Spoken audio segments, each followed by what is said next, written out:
Generating traffic and sales can be a challenge for online merchants. But selling on the Walmart Marketplace puts your products in front of millions of customers who shop on Walmart.com. And right now, sellers who join Walmart Marketplace can save up to 50% on referral and fulfillment fees for the first 90 days. So get started today. Head over to marketplace.walmart.com/savings. That's marketplace.walmart.com/savings. Today's podcast is sponsored by SLI Systems, providers of intelligent site search and navigation solutions. Learn more at sli-systems.com and listen to their interviews at ecommercepodcast.com.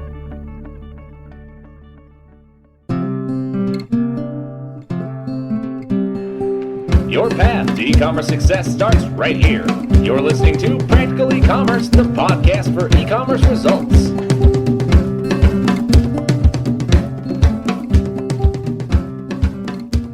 Hello, welcome back to another Practical E-commerce podcast. My name is Brian Getting, and this is our September 2006 interview podcast. This is a good one, actually. This is Mike Cox had a chance to speak with Chris Anderson of Wired Magazine. I don't know about you, but I'm a pretty big fan of Wired Magazine. This is a pretty great conversation they have sort of about niche markets and the online impact of traditional media and traditional business practices and things of that nature. So I'm going to go ahead and turn this over to Mike, who's talking with Chris Anderson of Wired Magazine. Is the niche direction that the marketplace is going, is that a healthy thing in your estimation?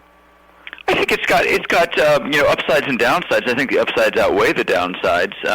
You referring to culture, or healthy for culture, healthy for society, healthy for the economy? Which dimension do you want me to? Let's talk about economy, since most of the e-commerce people are trying to make a buck here and there.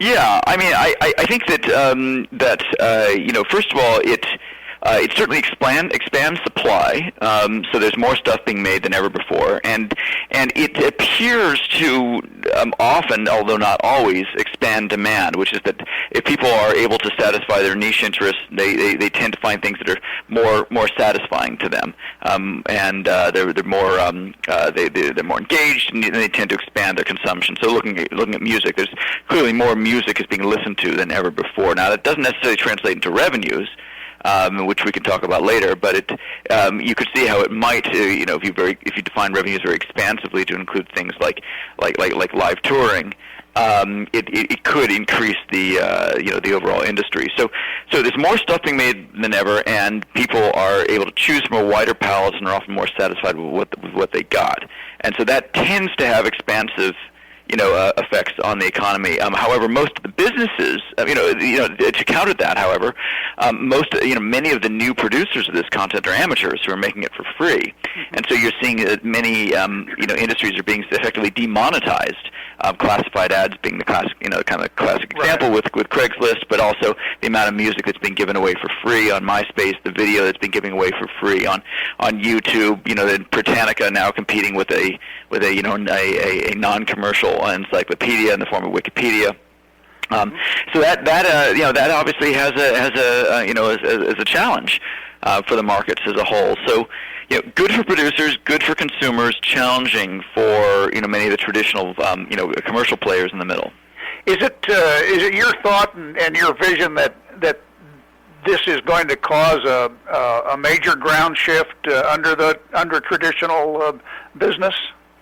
I think that for some businesses, it's going to be very disruptive. I mean, you've already seen what's gone on within the music industry as they've been competing with new forms of distribution that don't have the scarcity effects of traditional shelf space, starting with peer-to-peer and now online commercial services.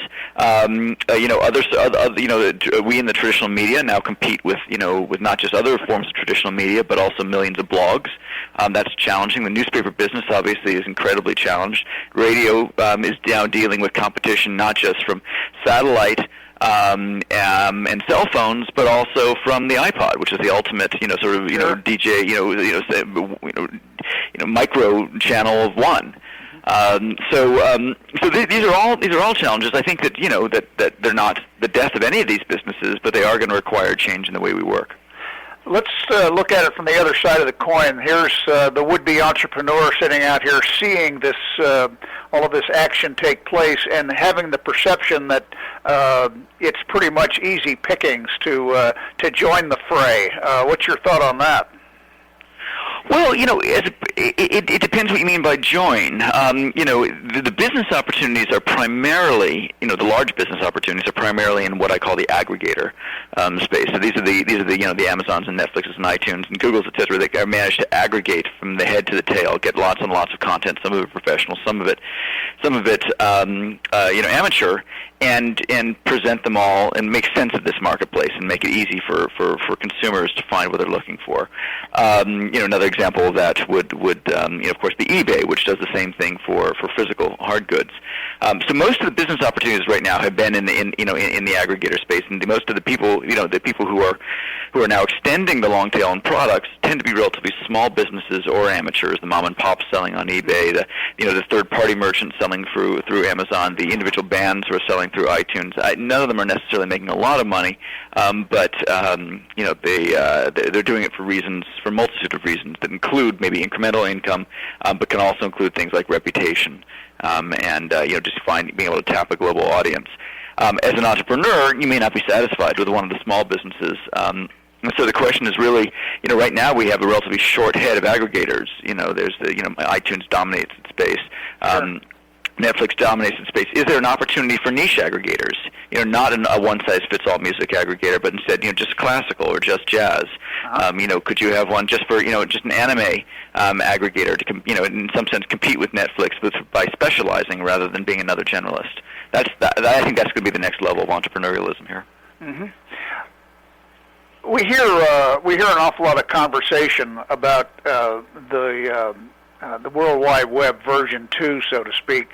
Does the expanded capability of the web and the increased network ability of the whole entrepreneurial community in general, does that play a major role in what you're seeing? Yeah, I mean the big trend, and everyone's definition of Web 2.0 is different. The big trend I see at this point is what I call peer production, or what many people call peer production, which is the notion of individuals and amateurs going from consumers to producers.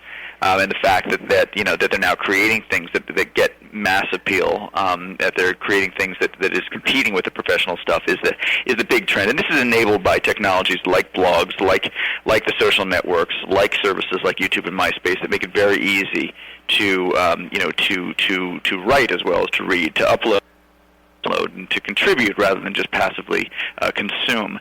Now, none of these technologies are brand new, but they're just kind of all working for the first time now. Everybody's finally gotten a lot of the bugs out, I guess. Yeah, that's right. I mean, these are ideas we were talking about in the mid-'90s, but the combination of broadband penetration, getting critical mass, a generation growing up used to this kind of stuff, the technology's getting better and easier. That things we were talking about in the mid-'90s are now coming true. Is there a danger in your mind that the quality of the product, whether it's intellectual property or physical property, could be diminished by this incredible reach into the niches? Yeah, well, quality is in the eye of the beholder. I mean, what you define as quality may be, the production quality. What I define as quality might be, how neatly targeted it is to my very specific interests. The rise of YouTube, which is by any traditional standard crappy quality video, not only is the resolution low, but often it's kind of made by amateurs on camcorders. Sure. It turns out quality isn't the problem. What people like is that it speaks to their very specific interests. That it strikes a chord, it resonates with the culture in a way that the high production quality commercial stuff wasn't doing. So again, quality has lots of dimensions, and our traditional definition of quality being sort of a commercial gloss is only one of them. Being able to speak to narrow interest is another, and I think that's what we're enabling today. What do you see as if there are any? Do you see any dangers to the internet community with this tail wagging the dog thing that you're talking about? Well, to some extent, the best example of a a downside at the moment is perhaps the political discourse. I mean, if the old model political discourse was mediated by the New York Times, which has a relatively balanced and even-handed, coverage of the news, and the new model is that it's mediated by the the left-wing blogosphere and the right-wing blogosphere, which tends to be angry and polarized. You end up with a very with a very a political discourse online, which tends to be very divisive and polarized.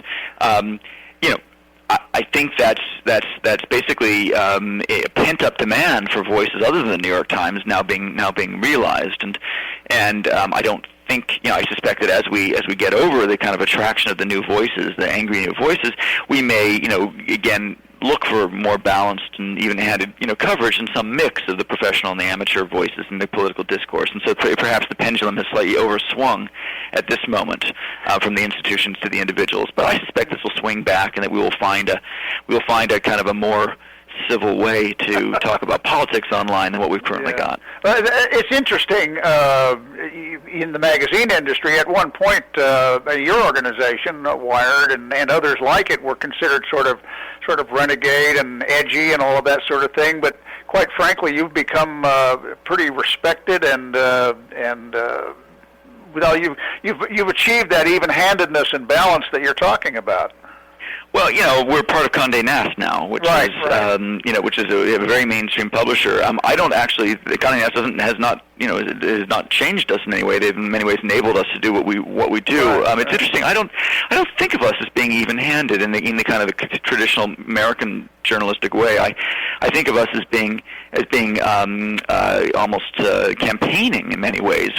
Our articles set out to take a certain thesis and argue it through. We don't necessarily give equal weight to the other side. And my career my journalism career started at The Economist, which also has that same model of rather than being completely dispassionate and even-handed, it takes a thesis and argues it through, recognizing that people are reading lots of things, and if they want a different thesis, they can read that elsewhere.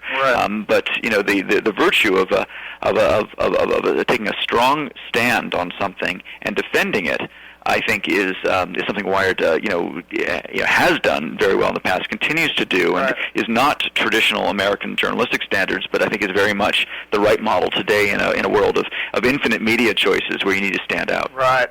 If you were going to speak, and this will be my last question for you, if you were going to speak to a group of small internet entrepreneurs, people who sell everything from cigarette lighters to frozen salmon to music to whatever, what would your primary message be to them? My advice to them would be to find the communities that are into what you sell. So you've already found that you already technically reached a global marketplace, but if you can't be found, you're not really maximizing that opportunity. Where are the blogs that are talking about what you're into? Who are the influentials in this space? How can you build communities and stimulate the communities that already exist to know that you exist, to value what you do, and to find and to steer demand your way. And the answer is it's not just there isn't just one community. There's many of them out there. But again, find those passionate consumers in your space and help them tell your story. And that's going to do it for our September 2006 interview podcast. I'd like to thank Chris Anderson and also Mike Cox for a great interview there. Also encourage people to check out our website at www.practicalecommerce.com.